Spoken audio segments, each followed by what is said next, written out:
नमस्कार, मैं हूं विकास और आप देख रहे हैं वैशाली न्यूज। जैसा कि आप सभी जानते हैं कि डायबिटीज इन दिनों एक बड़ी महामारी या कहें बीमारी के रूप में सामने आती जा रही है। एक सर्वे के अनुसार, जो मेडिकल सर्वे है उसके अनुसार, देश में 50% 40 वर्ष से ऊपर के लोग डायबिटीज के शिकार हैं और उसमें 25 से 30% लोग ऐसे भी हैं जिन्हें डायबिटीज तो है लेकिन उन्हें जानकारी ही नहीं कि उन्हें डायबिटीज हो चुकी है और उसका वो कैसे निदान करें। तमाम बातों की जानकारी के लिए और इसके प्रिकॉशन के लिए अभी हम पहुंचे हैं हमारे डॉक्टर प्रशांत कुमार के पास। उनसे बात करेंगे क्योंकि इस वर्ष इन्होंने डायबिटीज इंडिया यूएसवी अवार्ड जीता है और निश्चित तौर पर बिहार का नाम भी रोशन किया है। और सबसे बड़ी बात है कि ये देश के बड़े बड़े हॉस्पिटल में अपनी सेवा दे चुके हैं और उसके बाद एक छोटे से कस्बाई शहर हाजीपुर में आकर इन दिनों सेवा दे रहे हैं। हाजीपुर के जो पुल रोड है, तो हाजीपुर से सोनपुर जाने वाली जो पुरानी गंडक पुल रोड है उसके किनारे जौहरी बाजार के पास ये इन दिनों सेवा दे रहे हैं। और सबसे अच्छी बात है कि इसका लाभ हम और आप मिलकर उठा सकते हैं। सर नमस्कार सर, पहले तो आपको बहुत बहुत बधाई यूएसवी अवार्ड के लिए, जो डायबिटीज़ इंडिया यूएसवी अवार्ड मिला है। एक चीज़ बताइए सर कि डायबिटीज़ तो एक अपने आप में बीमारी है। आम लोगों को तो पहले पता ही नहीं होता कि बीमारी कैसे होती है, क्या होती है। जैसा एक सर्वे है उसके अनुसार बहुत सारे लोगों को बीमारी तो है लेकिन उनको पता ही नहीं है, और उसके बाद जिनको पता है वो नीम हकीम के चक्कर में या कहें कोई आयुर्वेदिक दवा है, बहुत सारी पेड़ के छाल हैं, बहुत सारी बीजों के पाउडर है, बहुत सारी चीज़ें है मार्केट में जो क्योर करना जानती है, कहती है कि लोग की क्योर हो जाता है। आपको क्या लगता है, एक मेडिकल साइंस के नाते, एक पढ़ाई के नाते, और आप चूँकि लंबे समय से इसमें काम भी कर रहे हैं, आपको क्या लगता है कि क्या ऐसा सही में होता है या फिर डॉक्टर की आवश्यकता है? चलिए, पहले तो मैं सभी दर्शकगणों को नमस्कार करना चाहूँगा आपके चैनल को।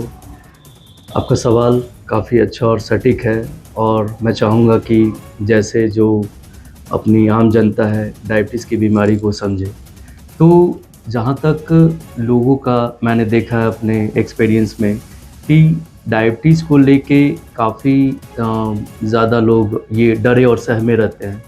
इनिशियली वो किसी अच्छे चिकित्सक के माना दवा स्टार्ट भी करते हैं, माना कि महीने 2 महीने दवा, और शुगर कंट्रोल आने के बाद वो किसी कॉमन मैन के एडवाइस में या फिर जैसा आपने बताया कोई जड़ी बूटी पाउडर, किसी पेड़ की खाल या कोई भी और भी दवाइयाँ बहुत सी मार्केट में लोग ये सेवन करने लगते हैं।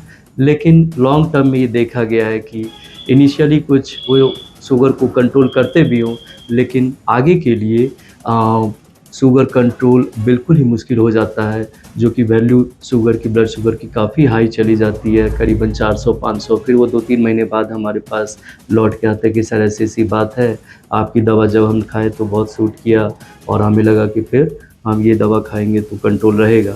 फिर इसके बाद डायबिटीज़ के जो कॉम्प्लिकेशंस होते हैं वो उजागर होने लगते हैं शरीर में, related to kidney, cholesterol, heart वगैरह वगैरह, या फिर नसों के भी तनाव वगैरह बढ़ जाते हैं।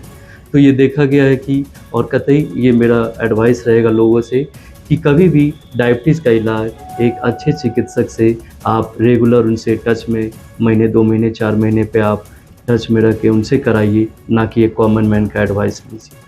एक और चीज़, चूँकि आपने कहा कि कॉमन मैन का एडवाइस नहीं लेना चाहिए, बिल्कुल निश्चित, लेकिन हमारे देश में परंपरागत तौर पर आयुर्वेद का एक बहुत योगदान रहा है। कहीं ना कहीं आयुर्वेद में बहुत सारी चीज़ें हैं, हालांकि दवाइयाँ भी उन्हीं चीज़ों से बनती है निश्चित तौर पर, भले उसकी पढ़ाई अलग तरीके से की जाती है। इन दिनों अब सरकारी अस्पतालों में भी यूनानी डॉक्टर हैं, बहुत सारे ऐसे डॉक्टर हैं जिनको अब वहाँ उनकी सेवा ली जा रही है। तो मुझे लगता है कि वो भी कहीं ना कहीं अपनी भूमिका निभाता है और आप भी अपनी भूमिका निभाते हैं। जी, देखिए, आयुर्वेदिक, होम्योपैथी ये अपने अलग स्ट्रीम्स हैं, इनके बारे में मुझे नहीं पता, ना ही मैं कमेंट करना चाहूँगा।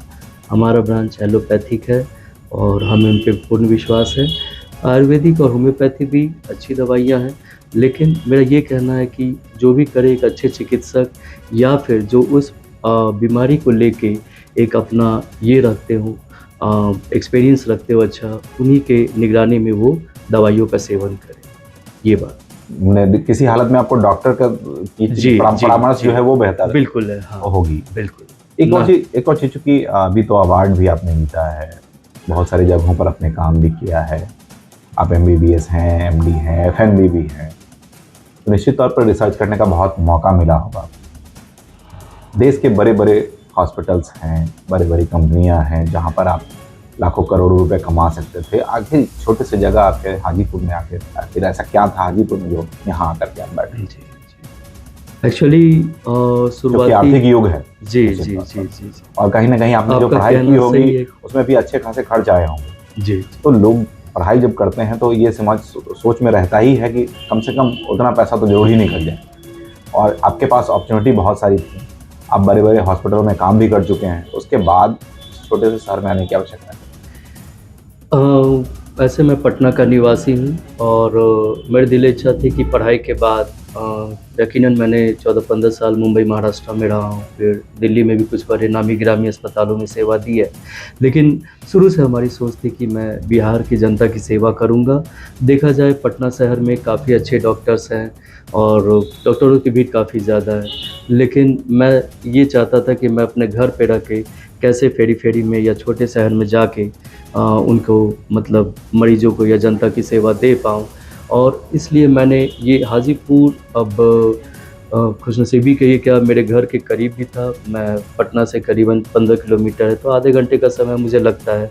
इनफैक्ट मेरा आगे भी प्लान है कि साप्ताहिक तौर पे मैं और भी इंटीरियर में कहीं जाके या तो समस्तीपुर या छपरा के किसी छोटे से कस्बे या गांव में जाके मैं अपना सेवा देने का भी प्लान कर रहा हूँ। फ़िलहाल के लिए मेरा हाजीपुर का जो चॉइस था, मेरी दिली ख्वाहिश थी कि छोटे जगह में जहाँ अच्छे डॉक्टरों की कमी है, अच्छे चिकित्सक की कमी है, वहाँ सेवा देनी चाहिए और इसलिए मैंने इस लोकेशन को हाजीपुर आम जनता के लिए चलिए, चुना। अच्छी बात है कि निश्चित तौर पर, और हम हाजीपुर वासी काफ़ी खुशनसीब है कि आप हमारे शहर में हैं। एक और चीज़, चूँकि सर आप यहाँ बैठ ही रहे हैं, मेरा तमाम उन दर्शकों के लिए विशेष सवाल है कि मैंने पहले ही कहा कि बहुत सारे लोगों को पता ही नहीं होता है कि वो डायबिटीज़ के शिकार हो चुके हैं। तो आखिर उनके अंदर किस प्रकार के लक्षण हैं, लाइफस्टाइल में क्या उनके दिखाई पड़ने लगता है जिससे पता चल पाए कि उनको डायबिटीज़ हो चुकी है और उनको अब डॉक्टर की आवश्यकता है? जी जी देखिए, हमारे देश की करीबन 8 से 10% मतलब आप देख लीजिए तो 130 से 40 करोड़ मतलब 13 से 15 करोड़ ऑलरेडी डायबिटीज़ डायग्नोज्ड है। उससे कहीं ज़्यादा मात्रा में एक हमारे स्टेज में कहते हैं कि प्री डायबिटीज़, जिन मरीज़ों को पता ही नहीं कि वो मरीज़ हैं या आने वाले समय में उनका शुगर लेवल भी काफ़ी ज़्यादा, उसको प्री डायबिटीज़ बोलते हैं, उन मरीज़ों की संख्या भी काफ़ी ज़्यादा है। तो ऐसे मरीज़ अपने आप को पहचान सकते हैं। उनके कुछ सिम्टम्स हैं जो मैं आपको बताना या आम जनता को बताना चाहूँगा, जैसे भूख का ज़्यादा लगना, प्यास का ज़्यादा लगना, पेशाब का खासकर रात में 2-3-4 बार ज़्यादा मतलब पेशाब लगना। इसके अलावा अनएक्सप्लेन्ड वेट लॉस, मतलब बिना किसी रीज़न का आपका खान पान सब कुछ नॉर्मल है, फिर आपको लग रहा है वज़न क्यों कम रहा है। अनएक्सप्लेन्ड फटीग, पहले आप 2-4 साल पहले जो देखते थे, जो स्टैमिना थी, जो ताकत थी, अब कहीं न कहीं कमी आ रही है। उसी काम को करने में आपको ये मतलब एक तो स्टैमिना भी नहीं होती है और दिली ख्वाहिश भी नहीं होती है, पता नहीं वो इच्छा मर क्यों रही है। या फिर कहीं छोटे-मोटे घाव, इन्फेक्शंस जो कि आपको काफ़ी हफ्ते या महीने से ठीक नहीं हो रहे हैं दवाइयों से, जेनाइटल इन्फेक्शंस, ये सब एक कॉमन सिम्पटम्स हैं जिसको डायबिटीज़ को मतलब ये उजागर करता है। या लोगों को सतर्क होना चाहिए कि हाँ, ये कहीं डायबिटीज़ के लक्षण तो नहीं है, हमें किसी चिकित्सक के जाके इसकी जांच तो नहीं करानी चाहिए। इसके ऊपर भी एक मैं और बात बोलूँगा कि डायबिटीज़ एक जेनेटिक डिसऑर्डर भी है। ख़ासकर पेरेंट्स को या सिबलिंग्स को किसी को यदि चीनी की बीमारी है, तो आपको चाहिए कि अच्छे चिकित्सक के खासकर अर्ली 30s में आपको जांच में करा लेना चाहिए। ईयरली बेसिस पे ही सही या 6 महीने पे सही, शुगर है, फास्टिंग या फिर खाने के बाद का जो वैल्यू एक बार करा ले, ताकि देख ले हाँ भाई मेरा वैल्यू कितना है, और यदि ये दवा के योग्य है तो दवा चलेगी, नहीं तो फिर आप परहेजी के तौर पे लाइफस्टाइल मॉडिफिकेशंस, वेट रिडक्शंस या फिर ये सब कर सकते हैं। एक और चीज़ जो कि आपने कहा, बहुत अच्छी बातें तो बताई। जी, मेरा सवाल ये है कि एक लोगों के अंदर भ्रांतियाँ है, या भ्रांति क्या कहे, या जो भी समझ में उनके आता है, मानना है कि स्ट्रेस लेने से डायबिटीज होती है या एक्सेस मीठा खाने से डायबिटीज होती है। आखिर स्ट्रेस और मीठा का कितना प्रभाव है इस डायबिटीज़ को लेकर के? जी, क्योंकि बहुत सारे ऐसे मेहनत करने वाले लोग हैं जो बहुत सारी मिठाई खाते हैं, जी, और कुछ लोग नहीं भी खाते हैं फिर भी उनको डायबिटीज़ होती है, मीठा पसंद ही नहीं है। आखिर स्ट्रेस और स्वीट्स का क्या रोल है इसमें? चलिए बहुत अच्छा। पहले मैं स्ट्रेस को लेके क्लियर करूँगा स्ट्रेस का डायबिटीज से डायरेक्ट कोई कोरिलेशन या अटैचमेंट नहीं है, लेकिन इनडायरेक्ट यकीनन ये डायबिटीज़ को प्रभावित करता है। आप कहेंगे कैसे? तो थोड़ा मेडिकल टर्म्स में बताऊंगा कि स्ट्रेस से जो आपके बॉडी में एड्रेनर्जिक नॉरेडर्जिक हार्मोन्स जो रिलीज होते हैं, वो आपकी जो कैपेसिटी होती है पैनक्रियाज की, वो इंसुलिन को इंक्रीज करने में या रिलीज होने में, या इंसुलिन की जो रिसेप्टर्स पे काम होती है उसको प्रभावित करती है। तो इनडायरेक्टली कहीं ना कहीं आपका ब्लड शुगर बढ़ेगा यदि आपकी स्ट्रेस लेवल ज़्यादा है और या सेडेंटरी लाइफ स्टाइल है। देखा जाए तो आज के जीवन में स्ट्रेस सबको है, लेकिन हर एक इंसान को चाहिए कि उसको थोड़ा कम करे, बैलेंस करने की कोशिश करे, वो ज़्यादा बेहतर रहेगा। दूसरा आपका जो सवाल है कि कुछ लोग बहुत मीठा खा रहे हैं तो डायबिटीज़ नहीं है, कुछ लोग बहुत मध्यम या कम खा रहे हैं तो डायबिटीज़ के शिकार हो रहे हैं। तो ज़रूरी नहीं है कि केवल खाने से ही डायबिटीज़, या मीठा खाने, या वैसे जो जिनका मेटाबॉलिज्म बहुत हाई है, जो जल्दी आपके पेट में जाने के बाद ब्लड शुगर को बढ़ाता है। तो होता क्या है कि आपके बॉडी के अंदर की मेटाबॉलिज्म कैसी है, इंसुलिन के फंक्शंस कैसे हैं, इंसुलिन सही क्वांटिटी में रिलीज हो रहा है कि नहीं, या फिर जो फेरिकल रिसेप्टर्स पे उसके एक्शंस हैं लीवर या कहीं भी, तो वो एक्शन सही से हो रही है कि नहीं, ये मायने रखता है कि आपकी डायबिटीज़ के मरीज़ आप बन पाइएगा, मतलब डायबिटीज़ के मरीज़ आगे होंगे या नहीं होंगे।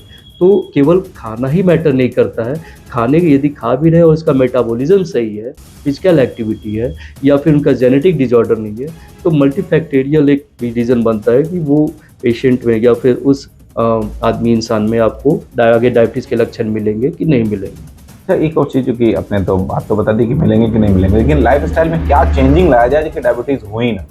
ये क्योंकि आज के डेट में बहुत सारे बुजुर्गों का कहना है कि कल के डेट में हम लोग जो लाइफ स्टाइल थी उसमें डायबिटीज़ नहीं होती, लेकिन आज के डेट में जो लाइफ स्टाइल बन गई है उसमें क्या चेंजिंग लाया जाए कि डायबिटीज़ या इस तरीके की कोई बीमारी न हो। जी, पहली बात तो मैं ये कहना चाहूँगा कि अर्बनाइजेशन एंड रूरल, जो गाँव का जो रहन सहन है, जो एक्टिविटी है, काफ़ी मायने रखता है। आप 70s 80s या 90s में जो देखते हैं, जो लेडीज़ घर में काम करती थी, आप शायद वो आई थिंक धान या फिर जाता या फिर कपड़े खुद से धोना, पोछा लगाना, गोबर, दिस दैट, बहुत सी एक्टिविटीज़ जो अपने एक्टिविटी को काफ़ी बढ़ाते थे। लेकिन आज के दौर में मेड है, वॉशिंग मशीन है, वॉश मतलब कि आपके बर्तन धोने की भी मशीन है, मिक्सी है, तो बहुत से एक्टिविटी हम लोग पहले से लैक कर रहे हैं। तो आज भी अभी इंसिडेंट्स में देखिए जाए तो प्री डायबिटीज़ या डायबिटीज़ के पेशेंट अर्बन और रूरल में काफ़ी वैरी करते हैं। तो यकीनन जितना हो सके, माना कि आज के अर्बनाइजेशन में ये सब पॉसिबल नहीं है, तो आप क्या कर सकते हो, at least 30 minutes of physical activity, brisk walk per day. मतलब कि ऐसा नहीं कि आप चल रहे हैं मोबाइल पे बात कर रहे हैं, बीच में रुक गई, ऐसा मतलब आपकी एक्टिविटी थोड़ी सी हृदय की गति बढ़नी चाहिए, थोड़ा आपका दम फूलना चाहिए, है ना, पसीना निकलना चाहिए, वो मैटर करता है। और 30 में जो साइंस कहती है 30 minutes per day and total 150 minutes of per week, मतलब 1-2 दिनों का रेस्ट ले, नॉट मोर देन 2 डेज। हाँ, तो वो दैट्स गुड, पहला। दूसरा, ये मतलब एक जो म्यूज़िक आपको पसंद हो, लिसनिंग टू म्यूज़िक, घर में कुछ पेट है, कुछ चीज़ों को कुछ चीज़ों को शेयर करना है आपको। ऐसा नहीं कि आप बातों को दबाए हुए, ना ही अपने फैमिली को बता रहे हैं। फैमिली टाइम आपको ऑर्गेनाइज करना चाहिए, चाहे टी समय या खाना है साथ में है, मतलब कि एंजॉय। और बात ब्रिस्क वॉकिंग नहीं, आप other things like swimming, cycling, sports कुछ भी कर सकते हैं। इस डजंट मीन कि हैवी वेट या जिम ही है, तो जो आपको सूट कर रहा है, जो आपकी बॉडी अलाउ कर रही है, उतना करना चाहिए। रही बात लाइफ स्टाइल में ये। दूसरा, यदि आप एडिक्टेड है, माना कि स्मोकिंग है, अल्कोहल है, तो उसको परहेज करना, रोकना या बंद कर देना, तो ये काफ़ी अच्छा है। इसके बाद आइए तो खान पान में जहाँ भी हो सके कोलेस्ट्रॉल्स, जहाँ भी आपको लगता है लिपिड्स है, रिफाइंड है, या फिर इसकी परहेज़ी आपको कम करनी चाहिए। आपको साग सब्जी, फलाहार, या फिर वैसे डाइट जो पेट में जाने के बाद ब्लड शुगर को तुरंत नहीं बढ़ाते हो, उनको ज़्यादा चेष्टा करनी चाहिए। आप सुने होंगे डायबिटीज़ पेशेंट में चावल मना करते हैं, तो आलू मना करते हैं, चीनी मना करते हैं। तो होता क्या है कि आप चावल को मॉडिफाई करके ब्राउन राइस कर सकते हैं, क्योंकि उनका जो शुगर इंक्रीजिंग लेवल है काफ़ी लो है as compare to normal white rice. दूसरा, आप जैसे देखते हैं गेहूँ और ज्वार में कहते हैं कि कम बढ़ाने की मात्रा है, या साग सब्जी, फलाहार, सलाद का सेवन ज़्यादा करें, ये आपको मायने रखता है। वेट रिडक्शन, यदि आपका BMI जो है, बॉडी मास इंडेक्स एक रेंज के बाहर है, तो उसको कंट्रोल करना बहुत ज़रूरी है। एक तो ये तो सुझाव हो गया सर। जी। एक और चीज़ सुझाव के तौर पर ही लेना चाहूँगा कि जैसे जो लोग डायबिटीज़ के शिकार हो चुके हैं जी, और उनका लेवल बहुत हाई होता है तो इंसुलिन वगैरह लेने की आवश्यकता पड़ती है। जी, जी। जो लोग इंसुलिन के एडिक्ट कहे या फिर उनको ज़रूरत हो गई है, क्या उनका इंसुलिन या इंजेक्शन जो है वो छोड़ा जा सकता है? उनका कोई उपाय है जो इंसुलिन न लेना पड़े? ऐसे कोई खास मने ठोस उपाय ताकि मन में कहीं किसी प्रकार की भ्रांति न फैले, किसी तरह का सुख सुबह न रहे, ऐसी कोई उपाय है क्या? देखिए, पहली बात तो ख़ासकर जिस रीज़न में हम लोग प्रैक्टिस कर रहे हैं, लोग इंसुलिन से परहेज़ ही करना चाहते हैं। वो घबराते हैं, सुई है, ये है, वो है। माना कि इंसुलिन वो स्टार्ट भी होती है तो वो 3 दवाई या 4 दवाई चलने के बाद लग रहा है कि नहीं, लेवल अब फिर भी आउट ऑफ कंट्रोल है, तभी जाके वो इंसुलिन पे आते हैं। रही बात आपका जो सवाल है कि इंसुलिन स्टार्ट हो गया तो रोकथाम है कि नहीं, तो यकीनन बॉडी वैरी करती है। आपका जो मैंने बताया कि लाइफ़स्टाइल को मॉडिफ़ाई करके, डाइट को मॉडिफ़ाई करके, वेट को नॉर्मल रेंज में करके फिर भी आपको कुछ दवाइयों के साथ इंसुलिन या तो उनकी फ्रीक्वेंसी या तो उनकी जो डोज़ है वो कम हो सकती है, लेकिन कांस्टेंट टच में रहे वो चिकित्सक के। यदि माना कि इंसुलिन की डिमांड 3 से 4 बार है, हो सकता है ये सब मॉडिफ़ाई करके वो 1 से 2 बार आ सकता है। और यदि बहुत अच्छा कंट्रोल हो दवाइयों पे तो हो सकता है आगे इंसुलिन बंद भी की जा सकती है। लेकिन इसकी जो ये है रिस्पॉन्स है, पर्सन टू पर्सन वैरी करती है।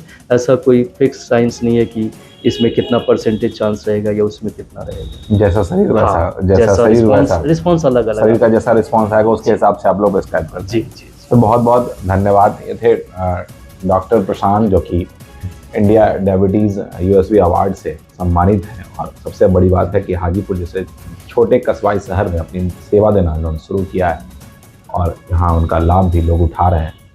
कि हाजीपुर के जौहरी बाज़ार से जो सोनपुर जाने वाली जो सड़क है, उसी सड़क के किनारे उनका एक क्लिनिक है।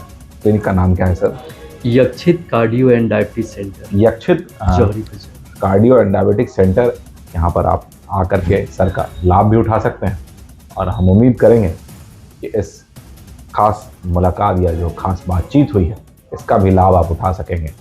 और निश्चित तौर पर सर से मिलने के बाद तो और भी बहुत सारी जानकारी आपको मिलेगी, लेकिन हमारी कोशिश थी कि डायबिटीज़ को लेकर जो भ्रांतियाँ हैं, जो शक सुबह है या जो भी जानकारी आप तक पहुँचाई जा सके ताकि उसका लाभ आप उठा सकें। आज के इस खास मुलाकात कार्यक्रम में बस इतना ही। विकास को दीजिए यार, नमस्कार।